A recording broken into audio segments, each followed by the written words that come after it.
From the Global Times, I am Mulan. Welcome to the GT Podcast with Mulan, a one-stop shop for the Global Times take on top China and global news. In today's podcast, after a one-year delay due to the pandemic, the 19th Asian Games are set to kick off in Hangzhou, East China's Zhejiang province, which will offer a window into China's high-quality development.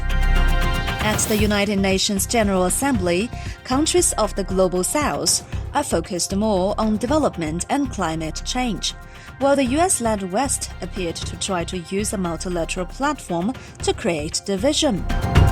US officials and media have launched what appears to be a smear campaign against China's economy. However, a close look at the three growth drivers shows a steady recovery.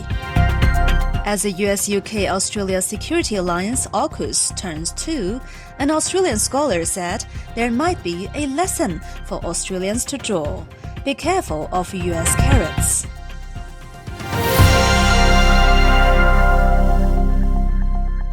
Hangzhou, East China's Zhejiang province, is ready for the 19th Asian Games. After a one-year delay, the major sports event in Asia is set to kick off on Saturday and will run through October the 8th. Over 12,000 athletes from across Asia, 5,000 team officials, 4,700 technical officials, 12,000 media reporters, and millions of spectators are expected to participate, making it the largest games ever. The domestic and foreign tourists brought by the Hangzhou Asian Games is only a microcosm of the recovery of people-to-people exchanges between China and the outside world following the pandemic. Beyond the spectacular sports events, Hangzhou is also ready to present a green, smart, economical, and civilized Asian Games, which provides a window into the technological and green development in both Hangzhou and China as a whole. Among the main highlights of the Asian Games is a vast number of advanced technologies deployed to make the Games even more spectacular. The Hangzhou Asian Games will be the first ever Asian Games on the cloud, according to the Chief Information and Technology Officer for the International Olympic Committee.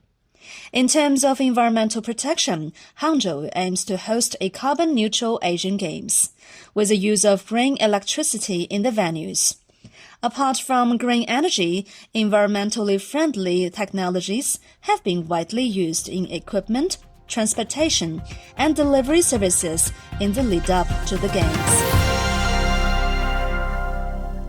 World leaders gathered in New York to attend the ongoing 78th session of the United Nations General Assembly, or UNGA, High-Level Week, seeking unity to overcome crisis. While countries of the Global South are focused more on development and climate change, echoing the UN's Sustainable Development Goals, or SDGs, the US-led West appeared to try to use a multilateral platform to create divisions over the Ukraine crisis, casting a shadow on the first full post-pandemic session. A major focus of this year's gatherings should be how to accelerate actions on the UN's 2030 agenda and its SDGs, as some indicators have encountered setbacks, with many developing countries facing severe development challenges. However, with the appearance of Ukrainian President Volodymyr Zelensky at the session, the US-led West showed a tendency to bind development issues to geopolitics, forcing other countries to take sides, Chinese experts said.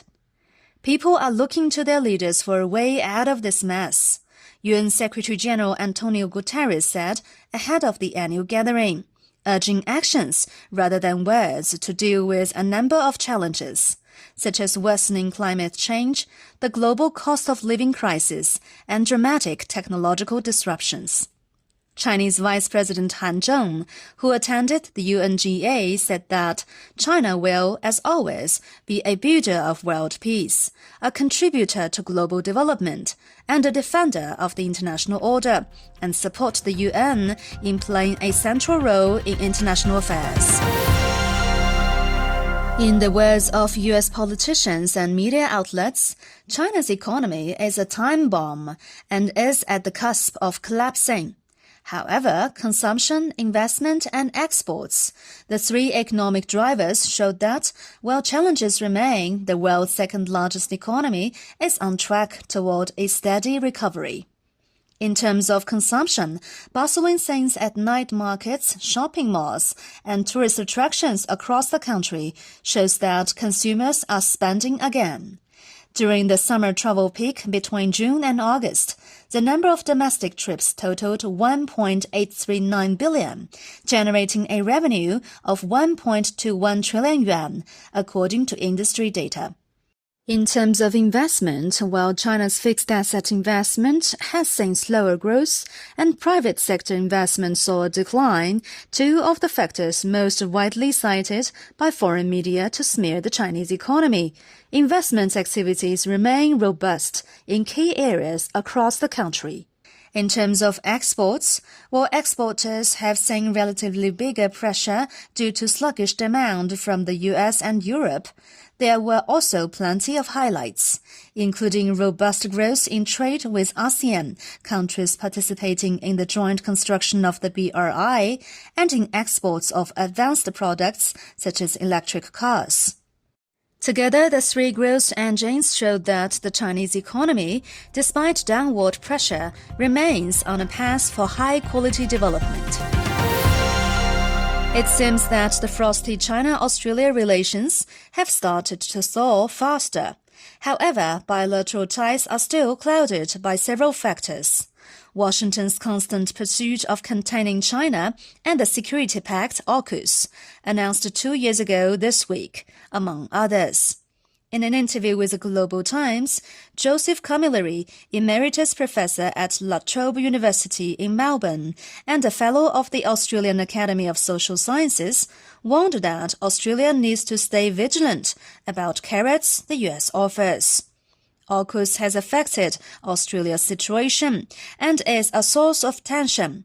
What is unfortunate about AUKUS, in my view, is the impact it has on Australia, the Australian scholar said. I called it a story of recklessness and delusion because it places Australian assets, resources, and the country as a whole in a military relationship with the US, over which it has only limited control. Australia is becoming more and more enmeshed and integrated into US military planning. Against this backdrop, many Australians are challenging and questioning the current direction of Australian defence policy, even many within the Labour Party, the party in government, the scholar said. The US has long tried to scapegoat China for its fentanyl crisis. But a GT investigation found that the illness is in fact rooted in decades of painkiller abuse and collusion between US regulators and companies. The US is plagued with a drug abuse problem more acute than any other countries, as 12% of global drug users come from the North American country, 2 times higher than the proportion of its population. Nevertheless, rather than taking concrete measures to tackle the problem, U.S. officials are busy shifting responsibilities. The U.S. keeps scapegoating China on the issue, imposing sanctions and filing criminal charges against Chinese enterprises and individuals. However, an investigation into the U.S. opioid crisis reveals the country's legislative and law enforcement failures for decades. The U.S. fentanyl crisis is a continuation of its forebearer, oxycodone, a strong semi-synthetic opioid used to treat moderate to severe pain. And U.S. regulators aided the problem. The U.S. Food and Drug Administration gave Oxycontin, an extended-release form of oxycodone, the green light in 1995, even though neither long-term studies nor assessments of its addictive capabilities had been thoroughly conducted. Scapegoating China won't help address these problems in any way, Chinese experts said. That's all for this edition of the GT Podcast with Mulan. Make sure to follow the Global Times on Twitter and Facebook to stay tuned. You can also check out our podcast, articles, and much more on our website at globaltimes.cn. Thank you.